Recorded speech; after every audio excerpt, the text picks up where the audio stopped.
తెలుసు. ఎవరిని కొండ మీదకి రానివ్వాలో తెలిసి ఎవరిని రానివ్వకూడదో తెలుసు. ఎవరు తనకి పరమ భక్తుడో తెలుసు, ఎవరు భక్తుడు కాడో తెలుసు.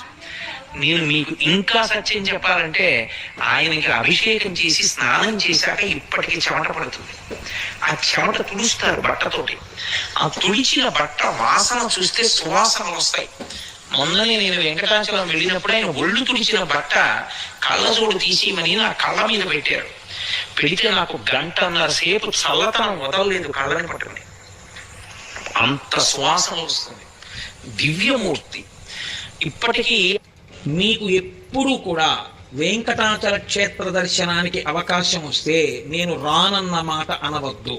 రానంటారేమో అన్న అనుమానం ఉంటే వెంకటాచలం రమ్మని అడగవద్దు.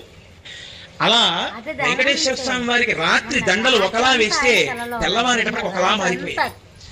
ఎవరు చేస్తున్నారని ఒక రోజున అనుమానం వచ్చి ఒక మహంతు గుడిలో నక్కి పడుకున్నాడు చూద్దామని.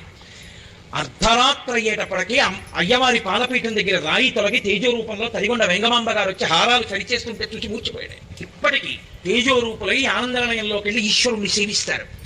బ్రహ్మగారు, చతుర్ముఖ బ్రహ్మగారు ప్రతిరోజు వెంకటేశ్వర స్వామి వారి పాదాలు కడిగి ఆ పాత్ర అక్కడ ఉంచుతారు. అందుకే రాత్రి నీటి చెంబు ఉంచి తలుపులేస్తారు.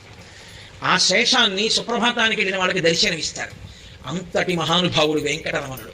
వెంకటరమణుడు అంటే వెంకటరమణుడే. ఒకరా ఇద్దరా, ఎంతమందితో అనుబంధం.